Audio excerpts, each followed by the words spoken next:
You are Locked On Buffaloes POSTCAST, powered by Mile High Sports, part of Locked On Sports Denver on the Locked On Podcast Network.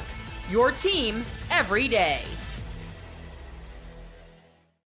Yes, it is your Locked On Buffs POSTCAST. Hope everyone is doing well out there as the Colorado Buffaloes get themselves their first win of the season, taking down the Delaware Blue Hens. Your final score here this evening, 31-7. I know Kevin, you just heard from him. He did his little breakdown of the game. I'll do mine. And of course, this is not the Locked On Buffs podcast. This is the postcast. So some just additional content for myself after each and every Colorado Buffaloes game throughout the course of the season. So you guys can follow me on social at Media by AP. I know you can't see it right now, but I am looking out at Folsom Field as the Colorado Buffaloes get the job done today in blowout fashion. 31-7. Of course, we'll get to the, dare I say, quarterback controversy that is now on the, not even on the horizon, that is now front and center for the Colorado Buffaloes as Ryan Staub lit the world on fire today in his reps. I got some breakdown about that. Heard from Coach Prime after the game, give you some insight into the thought process as to why three quarterbacks played and why there might be a three quarterback competition moving forward for the Colorado Buffaloes. So we'll break that all down for you on tonight's Locked On Buffs postcast. Before we do that, though, tonight's episode is brought to you by our friends over at Game Time. Download the Game Time app today, create an account, and use that code LOCKEDONCollege for $20 off your first purchase. So I'll save that for the end. Let's start with the quarterback. I got some big picture thoughts about the Buffs that I'd like to share with you guys. They're 1-1 now on the season. Delaware, they're 1-1 as well here. And yeah, so I'm sitting here in the press box, I'm with my fellow media folk, and the expectation was Julian Lewis was going to play at some point today for the Colorado Buffaloes at the quarterback position. He did play. Caden Salter started the game, par for the course there. Julian Lewis played, checked the two boxes of what Coach Prime told us before the game. But a bit of a curveball there in the middle as Ryan Staub, the third string quarterback who's been on the Buffs roster the last two seasons as well, sat behind Shedeur Sanders. He had a good little press conference after the game as well that we'll kind of get into. He gets his number called. Little 2-minute drill action there late in the first half. And Ryan Staub, there's no other way to say it, folks, was the best quarterback on the field today. Not just for the Colorado Buffaloes, but in the game. And we know that, it's Delaware and whatnot. So the expectation, playing a backup quarterback as well for Delaware, the expectation isn't exactly the same for them as it is with a Caden Salter or even a Julian Lewis to a certain extent. But what were the odds on Ryan Staub leading the Colorado Buffaloes in passing yards today? I would have loved to know the odds on that. Someone maybe got rich off that because that wasn't even on my radar. It was on nobody's radar. And Coach Prime talked extensively after the game how, he prayed about it, thought, was mulling over how he wanted to handle this game from a quarterback standpoint and ended up, on the thought that each quarterback was going to get two drives, at least. Each quarterback was going to get two drives. And you saw that. Caden Salter obviously starting the game. Buffs go up early in this one, 7-0 at the end of the first quarter. Then Delaware scores there in the second. You see a little Julian Lewis action as well. But then here comes Ryan Staub, man. And just from a body language perspective, he looked like the most cool, calm, and collected quarterback of the bunch out of the three that we saw throughout the course of the afternoon here. So that's definitely something to keep an eye on moving forward. Is Coach Prime going to essentially take what he saw from Ryan Staub and let him run? I think Caden Salter is still going to be the starter next week against Houston, bearing anything unforeseen.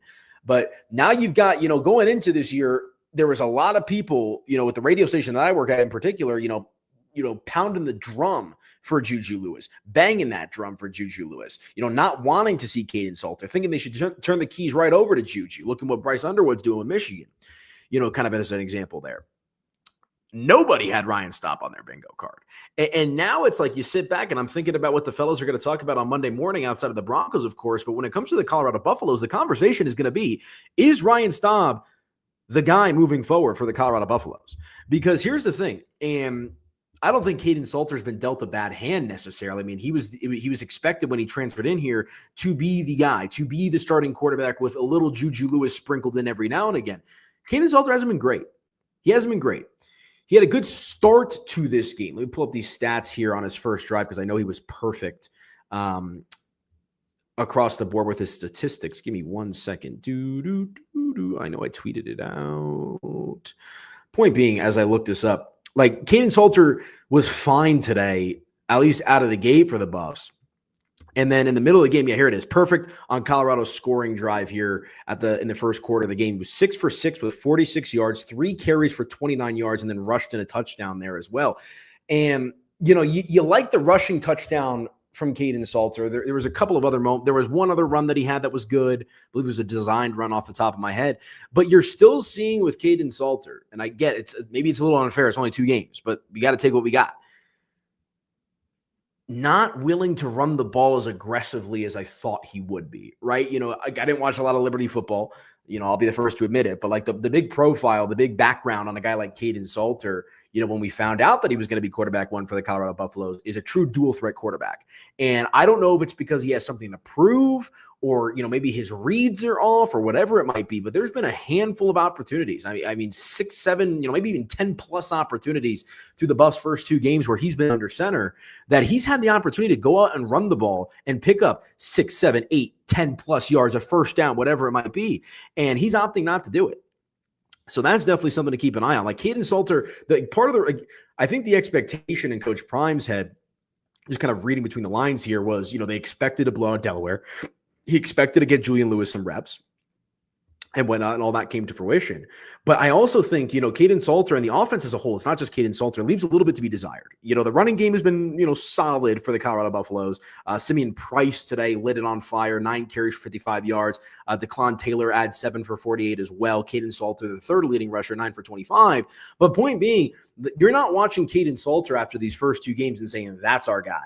That's a guy that can help us compete for a Big 12 championship, which is a big dream right now for the Colorado Buffaloes. They got some issues, specifically on defense, on top of the quarterback dynamic that we've got going now.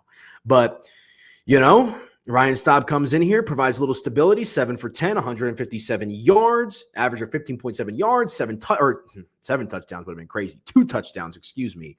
But just looked the most complete and polished quarterback of the 3. And I don't really expect the world of Julian Lewis right now. He's literally still a child. He's 17 years old. He turns 18 at the end of this month. So I temper my expectations with Julian Lewis, but just calling a spade a spade. Caden Salter's left a lot to be desired. And I like Caden Salter. I think he's a good player. I think he's got a lot of talent. I think he could be, I was talking with some media folks. There's this other conversation, and if you listen to last week's postcast, we talked about the play calling for Pat Shurmur. I mean, Caden Salter just isn't fitting with what the Buffs are trying to run offensively right now. These dink and dunks, these screen passes, whatever it might be. And a buddy turned to me today and says, Pat Shurmur and the Buffs coaching staff had an entire offseason to tailor-make an offense around Caden Salter, and they didn't do it, right? And so I'm not putting all the blame on Salter. I'm not putting all the blame on the offense, but it just looks clunky. And then you've got this guy Staub coming in here and making it look easy. So where do we go from here with the Colorado Buffaloes? We'll find out. But Coach Prime, talked about he was just ecstatic for a guy like Ryan Staub. He mentioned in his postgame press conference as well that, when Staub entered the game, like the offensive line was pumped up, not necessarily more so than that of Julian Lewis or Caden Salter, but, when you're playing a backup, in particular a third string quarterback, and I understand this is the college football level, not the NFL level, but there's expected to be a little bit, I don't know, and it wasn't because of an injury necessarily, but for an offensive line and a team to rally around a third string quarterback as they would the starter, I think speaks volumes to the character and just the overall chemistry that they're building within this organization here up in Boulder. And, obviously it was a great day for Ryan Staub, talked about how, there was a lot of doubt and, bad times, mental, questioning himself about should he have gone in the portal? Should he have not gone in the portal? What is he doing? And he was rewarded for his hard work and effort today. And Coach Prime says, he's a guy, Ryan Staub, that will just put his head down. You need to go work with the practice squad. He'll go do it. You need him to do this. He'll go do it. You need him to go get water. He'll do it. He's a total and complete team player. And so that's what you love to see out of this game tonight. And from Ryan Staub as a whole, just a great story, but also maybe a much-needed addition. I mean, it certainly was a much-needed jolt for the Colorado Buffaloes in this game. I mean, folks, at one point, it was 10-7. This isn't Georgia Tech. We're talking about the Delaware Blue Hens, and all due respect to them, there's levels to this, right? In no way, shape, or form. I mean, Colorado was a 23.5-point favorite today, to put that in perspective as well. And I'm sitting here at 10-7. I'm like, like, what is going on? And Ryan Staub comes in the game, 21 unanswered points for Colorado, and away we go. 31-7 your final score. So it is what it is. We shall see what Coach Prime has up his sleeve for the Houston game. I'm going to hit a quick break. When we come back, we will continue along with the conversation. Let me know your thoughts on Ryan Staub. Let me know your thoughts on the Colorado Buffaloes 31-7 win over Delaware this afternoon. All right, we'll hit a quick break. We'll come back and do just that. Some big picture thoughts on the Colorado Buffaloes. I, for one, am a bit concerned. I'll tell you why next.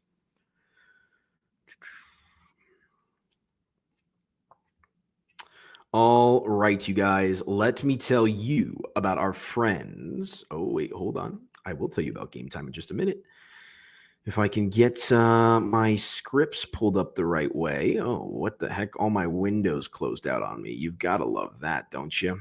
All right, let me tell you about our friends over at Supply House, folks, because when the opening whistle blows on a new repair, getting your crew moving forward with Supply House is the way to go. Order today and see parts on your doorstep tomorrow. Over 280,000 plumbing, HVAC, and electrical items from the most trusted brands in the business. Their real-time inventory and honest lead times keep you from punting projects, while their industry-leading customer service always has your blind side covered.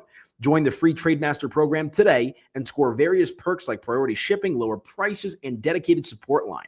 Visit supplyhouse.com to sign up for free and use promo code SHCollege5 for 5% off your first order. That's supplyhouse.com, real people, real service, and that code for 5% off your first order, one more time, is SHCollege5. Be sure to check out our friends over at Supply House and let them know that Locked On Buffs sent you. And now I can tell you about our friends over at Game Time, because college football is back, and I couldn't be more excited. The tailgates, the rivalries, the energy in the stands, there's just nothing like it. But let's be real. Actually getting tickets can feel more like a battle than the game itself. Endless queues, hidden fees, prices jumping out at checkout. That's why I use Game Time, the app that gives you the advantage back to the fans. It's the easiest way to secure last-minute tickets at the best prices with no surprise fees. What you see is what you pay. I pulled up Game Time in just a couple of taps. I saw amazing deals. I'm talking about your favorite college football games for as low as $25. So take the guesswork out of buying college football tickets with Game Time. Download the Game Time app today, create an account, and use code LOCKONCOLLEGE for $20 off your first purchase. Again, terms they do apply, and that promo code is LOCKEDONCOLLEGE for $20 off. Swipe, tap, ticket, go. Download Game Time today. And our friends over at the Game Cap. This is a fun one. This is really cool. You're going to want to listen up about this. Quick question for all you college football fans out there. If you could go back in time and sit front row at your school's biggest rivalry, what hat would you be wearing? Yes, I said hat. For me, it would be the game. These aren't just hats. They're the same vintage styles fans wore back in the 80s and the 90s. And guess what? They still go for the same price they did back then. When you use code LOCKEDON, you'll get your vintage hat for just $16.99. Head to thegamecaps.com, grab your team's classic bar or retro circle design, and use code LOCKEDON for an exclusive discount, because legends wear the game. I like vintage stuff, so I'm definitely checking this one out, folks, and I suggest you should too. All right, welcome on back into your Locked On Buffs postcast. I am your host, Aniello Piro. I'm here at Folsom Field. I know you can't see it right now, but I am in the confines. I'm looking what am I on? Like the 30-yard line here? Right around the 30-yard line is where I'm at Folsom Field inside, as the Colorado Buffaloes get the job done this afternoon, taking down Delaware 31-7, your final score. Ryan Staub, 7 for 10, 157 passing yards to pair with 2 touchdowns. He lit the world on fire. So we got a couple of comments here. In Staub we trust. Question here, is Ryan Staub QB1 now, or are we going to keep playing the games with can't hit the sideline? Little jab there at Caden Salter. I should have read that before. I think Caden Salter is still the starting quarterback moving forward. I think Ryan Staub, what he did today was great. I think it was an energizer. Can you rely on him consistently? Let's also be truthful here. This was against Delaware. This was not against Houston. This was not against Georgia Tech. So I think it's still Caden Salter's job The Juju stuff, I'm giving him time. I'm not putting a lot of stock into Juju Lewis this early into the season. You want to see him in some blowout situations. But now in a guy like Ryan Staub, at least, you feel like you got a comfortable backup quarterback situation here outside of Juju Lewis. So we'll see. But really, just like I said, the word I keep using is energizing. That's exactly what Ryan Staub did for this Colorado Buffaloes offense. Again, it was 10-7 at one point. Colorado wins this game 31-7. So we'll see there. Real quick, my big picture thought that I want to get off the chest before we get out of here. I just don't know how good the Colorado Buffaloes are. And I'm a Deion guy. I'm a CU guy. I like the Buffs. I was all in the last couple of years. I was in starting this year. A little skeptical just because I was curious as to what the team would look like without Travis and Shedeur. And obviously Coach Prime dealing with his health stuff in the offseason, that threw a curveball into it as well. But in particular, there's a handful of problems with this Buffs team, or issues rather, I should say, that they got to clean up. Number one, more so than the quarterback position, in my opinion, tackling. I mean, how many missed tackles did you see in that game today? Because I know I saw too many for my eyes. I mean, they've got talent. They've got a lot of talent on defense.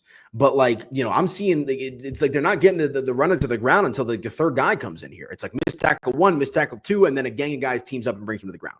They have got to be better at the point of contact when it comes to tackling if they want to have a chance to compete in the Big 12 as a whole.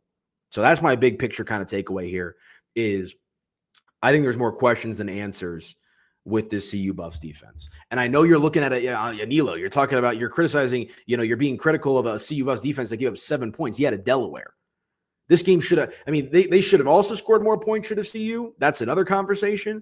But just like you can get away with this against Delaware. Right? They were in the game against Georgia Tech. Can you get away with this against Houston, who's, a middling type of team in the Big 12? Can you get away with it against Wyoming? Let me pull up the schedule here real quick. BYU, TCU, Iowa State, Utah, Arizona State. You're not going to be able to get away with a gazillion missed tackles like we saw throughout the course of the game here today and as well against Georgia Tech. So that's one thing, quarterback aside, that the Colorado Buffaloes desperately need to clean up. But we'll end on a positive. It's a 31-7 dub. First win of the year. You get some contributions from a guy that you didn't really expect to get any from. And now it feels like there's a little bit of a breath of fresh air, but also maybe a change in direction potentially for the Colorado Buffaloes. Maybe. Pat Shurmur after the game, was gassing up Ryan Staub. Talks about how he's one of his favorite players, just understands the quarterback position. And, Ryan Staub was talking about how, it may have been Staub or Dion, but once Staub heard that he was going to play, because, as we talked about earlier, the plan was for all three quarterbacks to get at least 2 drives. But once Staub found out he was going to get some run, he went to Pat Shurmur, said, I like this, I like that. I don't like this as much. Let's do this. You like that type of leadership and command from a quarterback. So if Ryan Staub were to enter into a game moving forward for the Buffs, I'm sure he will. But if he has to start, if he does become a starter, if he has to play significant minutes, today showed you that he can hold his own. And that in and of itself is a win on top of the 31-7 dub for CU. All right, folks, that's going to do it for me. Really, really appreciate y'all tapping in with me on the show here tonight. You can follow me on social media at Media by AP. Quarterback question, quarterback controversy. Ryan Staub steps up. Defense has got to be better. But all in all, it is a 31-7 dub for Deion Sanders and the Colorado Buffaloes. All right, folks, that's it for me at Media by AP. If you want to chat some more, back at it again next week. Have a good Saturday night. Talk to you guys then.